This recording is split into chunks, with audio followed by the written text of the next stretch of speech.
Hi everyone, the channel Easy Lecture welcomes you.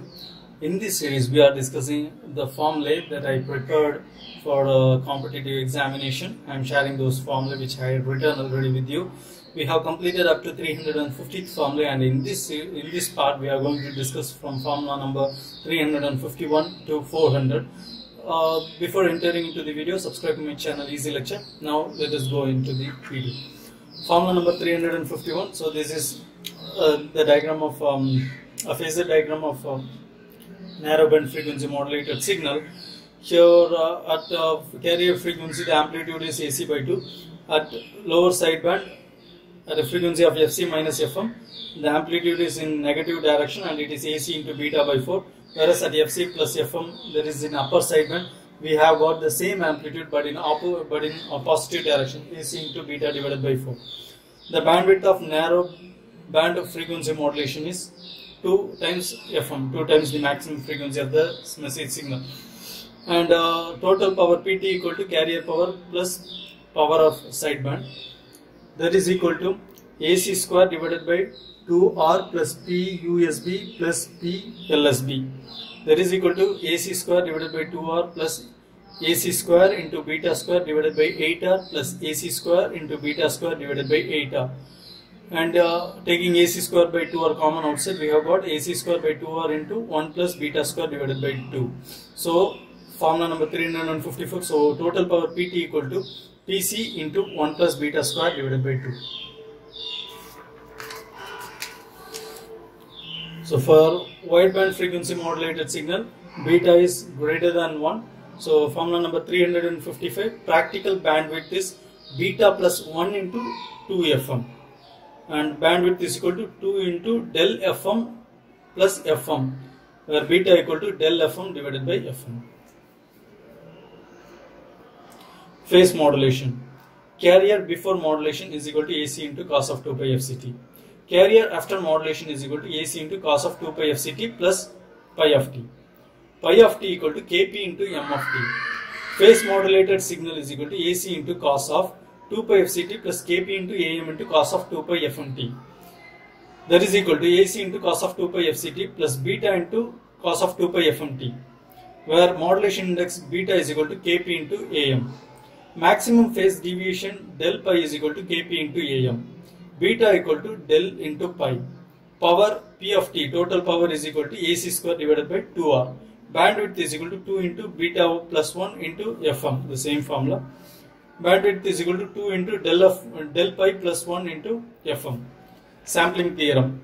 Sampling frequency should be greater than or equal to twice the highest frequency, twice the frequency of highest frequency component. Nyquist rate is equal to sampling rate, that is Fs is equal to 2Fm. Aliasing occurs at Fs is equal to 2Fm and at Fs less than 2Fm, aliasing occurs. Number of quantizer levels, L is equal to 2 power n. N is number of bits or samples. Quantizer step size, del is equal to Vmax minus Vmin divided by L, where L is the number of levels in quantizer. Del is equal to Vmax minus Vmin divided by 2 power n. Quantization error is equal to sample value minus quantized value. Bit duration, Tb is equal to Ts divided by n, where Ts is the sampling period. Bit rate, Rb is equal to n into Fs bits per second, where Fs is the sampling frequency. Duty cycle is equal to on time divided by period into 100%. Average signal VAVG is equal to D into VH plus 1 minus D into VL. Usually VL equal to 0 for stability. Next, Colpitts oscillator. So this is the circuit. Here we are getting the output signal from the point which is at an intermediate position between two capacitors. So here capacitance divider, Colpitts tank circuit. Resonant frequency Fr is equal to 1 by 2 pi into root of LCEQ, where equivalent capacitance is equal to C1 into C2 divided by C1 plus C2. Feedback fraction is equal to C1 by C2 into 100%. Hartley oscillator. So this is the circuit of Hartley oscillator. Here instead of capacitors in Colpite oscillator, here we have inductor. Okay.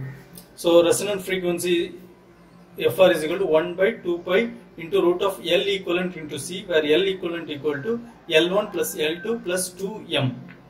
Wien-Bridge oscillator. So this is the structure of Wien-Bridge oscillator. So here it is high pass filter, this is low pass filter, and R1 equal to R2 equal to R, C1 equal to C2 equal to C. So in that case, resonant frequency Fr is equal to 1 by 2 pi into RC.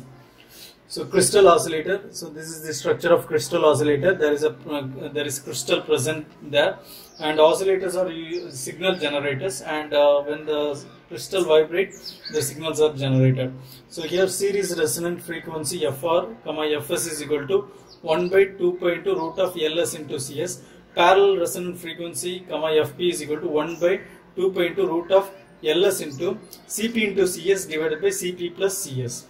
Q factor Q is equal to XL divided by R, that is equal to 2 into pi into F into L divided by R.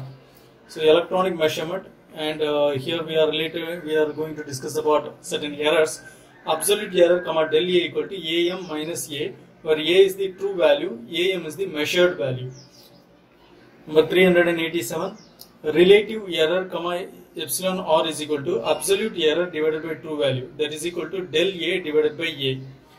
Error percentage is equal to epsilon R into 100, that is equal to del A divided by A into 100. True value A is equal to AM plus or minus del A, where AM is the measured value and del A is the absolute error. Okay. So now this is for spring control. TD is directly proportional to I, where TD is the deflecting torque and TC is controlling torque. TC controlling torque is directly proportional to theta. TD equal to TC. Deflecting torque should be equal to controlling torque. But practically this doesn't occur. TC is equal to EB into T cube divided by 12L into theta equal to Ks into theta. Sorry, TC is equal to EB into T cube into theta divided by 12L. That is equal to Ks into theta. So Ks is equal to EB into T cube into theta divided by, EB into T cube divided by 12L, where E is the Young's modulus of spring material, and B is depth in meters, T thickness in meters, L length in meters, K is spring constant, that is equal to EB into T cube divided by 12L. Gravity control, TC, controlling torque equal to W into L into sin theta, that is equal to kg into sin theta, where W is the controlling weight and L is the distance of controlling weight from axis of rotation. Okay.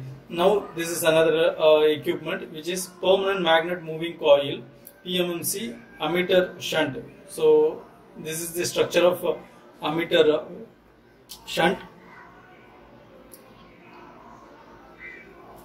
Formula number 394, I shunt into R shunt is equal to IM into RM. Number 395, R shunt is equal to IM into RM divided by I shunt, that is equal to IM into RM divided by I minus IM. I shunt is equal to I minus IM. I divided by IM minus 1 equal to RM divided by RSH, that is equal to I divided by IM is equal to 1 plus RM divided by RSH, that is equal to M, which implies I divided by IM is multiplying power in meters. Okay. Formula number 398, R shunt is equal to RM divided by M minus 1. Now voltmeter multiplier. So this is the structure of voltmeter multiplier. Here the current of IM flows, and this is the meter. The resistance in meter is RM, and this is the short circuit resistance, and in between these 2 points we have supply voltage. Okay. Now formula number 399, V is equal to IM into RM plus RSC. 400th formula, RSC is equal to V minus IM into RM divided by IM. Okay, so these are the formulae related with the certain measuring devices. So here this formula is getting over at 402. So let me discuss the other two formulae also. 401, M is equal to IM into RM plus RSC divided by IM into RM, that is equal to 1 plus RSC divided by RM, where M is the multiplying power. Next formula number 402, short circuit resistance RSE equal to M minus 1 into Rm. Okay. So with this we have completed up to 402th formula. So in the next part we will be completing all the formula that I have written in this notebook, and meet you again in the next video, with which we will be winding this formula series. Meet you again. Thank you. Bye.